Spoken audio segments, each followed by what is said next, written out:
د افغانستان په سویل یو پخواني کلي کې یو هلک اوسېده، نوم یې احمد و. د پولې بلې غاړې ته د پېښور په یو ښکلې سیمه کې بل هلک اوسېده، نوم یې علي و، خو دوی یو بل نه پېژندل. بابا جانه، زه یو پوښتنه درنه کوم.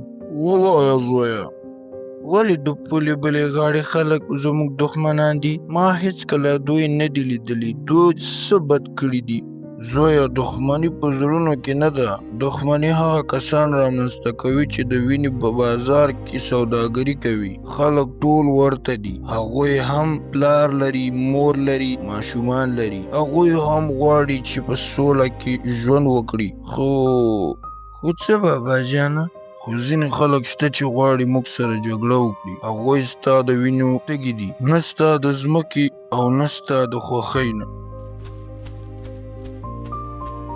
اباجي، ما په تلویزیون کې اورېدلي چې د پولې بلې غاړې ته افغانان زموږ دښمنان دي. آیا دا رښتیا ده؟ نه زویا، دا دروغ دي. مونږ او دوی دواړه مسلمانان یو، ورته ژبې لرو، ورته کلتور لرو او یو خدای ته لمونځ کوو. خو ځینې خلک شته دی چې غواړي مونږ سره جګړه وکړي. هغوی زموږ د وینو تږي دي. اباجي، خو ولې؟ ځکه چې کله مونږ سره جګړه کېږي هغوی وسله پلوري، کله چې ماشومان مري هغوی مالداره کېږي. دا د وینې سوداګري ده زویه. بس خلاص. خو د دې سولې تر شا یو تیاره لاس کار کوه. د دوبۍ په یو لوکس هوټل کې یو سړی چې نوم یې سلطان و، د دوو هېوادونو جنرالان سره راغونډ کړل. ورته ووایه چې جګړه پیل کړي، زه دلته یم، ته یوازې وینا وکړه. ورهانو جنرالانو، مننه چې راغلی. زه پوهېږم چې تاسو سره ډېرې ستونزې لرئ. جنرال سلطان صاحب، زه له دې پاکستاني سره په یو خونه کې نشم کېناستی. هغوی تل زموږ پوله تېروي. دوی زموږ کلي بمباري کوي. افغانان تورستان دي. دوی زموږ امنیت ویجاړوي. دوی زموږ پوځیان وژني. که څوک له چا سره کېناستل نشي، هغه به زه یم. بس تاسو دواړه سم یاست. خو ستونزه دا ده چې تاسو دومره وخت ضایع کوئ، تاسو یو بل وژنئ، خو ستونزه حل کېږي نه. وګورئ، دلته یو کوچنۍ پوله ده. 2 اونۍ کې تاسو به دلته یو کوچنۍ نښته جوړه کړئ، یوازې څه ډزې. بس تاسو یې نور ماته پرېږدئ. بیا به څه وشي؟ بیا به زه رسنیو ته پیسې ورکړم. دوی به دا نښته د لویې جګړې په توګه وښایي. خلک به وویرېږي. تاسو به دواړه لوی جنرالان شئ او زه به وسلې وپلورم. زرګونه وسلې، میلیونونه ډالر. تاسو خپل ځایونه ساتئ، زه خپل کاروبار. آیا موافقه ده په دې کار سره؟ ښه وایي، دوی دواړه لیونیان دي. یوازې یو څه وینه تویه کړه، بیا به ټول د توپان په شان منډه کړي. زه تا سره موافق یم. زه هم موافق یم. ډېر ښه، نو جګړه پیل ده. مبارک مو شه.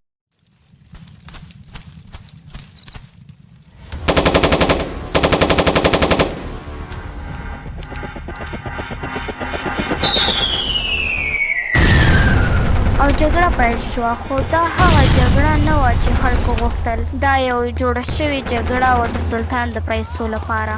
تازه خبر، د افغانستان او پاکستان ترمنځ جګړه پیل شوله. د پولو په اوږدو کې سختې نښتې دي. تر اوسه 50 کسان مړه شوي.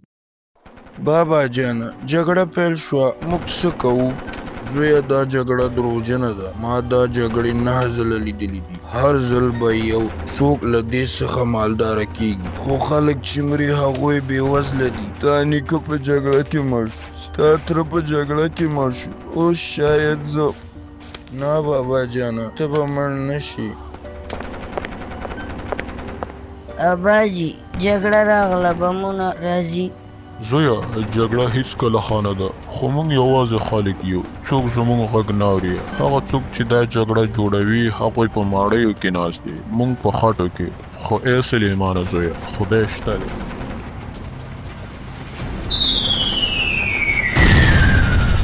ګرانه عادي زویه، آیا ته سم یې؟ زما غږ اورې؟ هو اباجي، خو زه وېرېږم. 3 ورځې تېرې شوې. دواړه کلي ویجاړ شوي وو. احمد خپل پلار له لاسه ورکړی و. علي هم له خپل کلي څخه وتښتېد. دواړه د ژوند په لټنه کې وو. د غرونو خواته ولاړ. ته څوک یې؟ پاکستانی یې؟ زه به دې ووژنم. تاسو زما پلار وژلی دی. تاسو زما کلی ویجاړ کړی دی. نه ته مه راځه، زه هم چاړه لرم. تاسو افغانان زما کلی بمباري کړی، زما پلار هم په دې جګړه کې مړ شو. دروغ وایي، تاسو لومړی برید وکړ. نه تاسو لومړی برید وکړ. ته ماشوم یې، ته زما په شان ماشوم یې. ستا عمر څومره دی؟ 14 کلن یم، نوم مې علي دی. ته؟ زما نوم احمد دی، زه هم 14 کلن یم. زما پلار په جګړه کې مړ شو، ما خپل سترګو سره ولیدو، هغه زما په مخ کې مړ شو. زما پلار هم زموږ کلی کې بمباري شو، ما هغه د کور په ویجاړۍ کې وموند. احمد ولې موږ یو بل وژنو؟ موږ څه بد کړي دي؟ نه پوهېږم، ما فکر کوه چې تاسو بد یاست، خو ته زما په شان یې. موږ چا سره بدي کړې ده؟ موږ خو یوازې ماشومان یو. دا څه دي؟ دوی باید جګړه کړې وای. دوی دښمنان دي، ولې ناست دي؟ ولې خبرې کوي؟ دا سم نه دی. شیطانه ته خپل کار خراب کړ، زه باید یو بل دام جوړ کړم. وګوره هلته یو سرتیری پروت دی، شاید ژوندی وي. اوبه راکړئ، واخله، اوبه وڅښه، ارامه اوسه. احمده دلته څه دي وګوره. جنرال تیر او جنرال شیر د جګړې پیل کړې. ما درته 50 میلیونه ډالر استولي دي. وسلې به سبا راشي سلطان. نو موږ د یو بډایه سوداګر لپاره جګړه کوو. هغه غواړي چې موږ یو بل ووژنو د هغو د پیسو لپاره. زما پلار د هغو د پیسو لپاره مړ شو. زما پلار مړ شو چې دا سلطان مالدار شي. دا انصاف دی. موږ باید دا حقیقت خلکو ته وښایو. ټول خلک باید پوه شي جګړه د دوی لپاره نه ده، جګړه د سلطان لپاره ده. خو څنګه؟ څوک به زموږ خبره واوري؟ خو موږ ماشومان یو. راځه نږدې یو کلی شته، هلته یو خبریال دی، هغه به دا خپور کړي.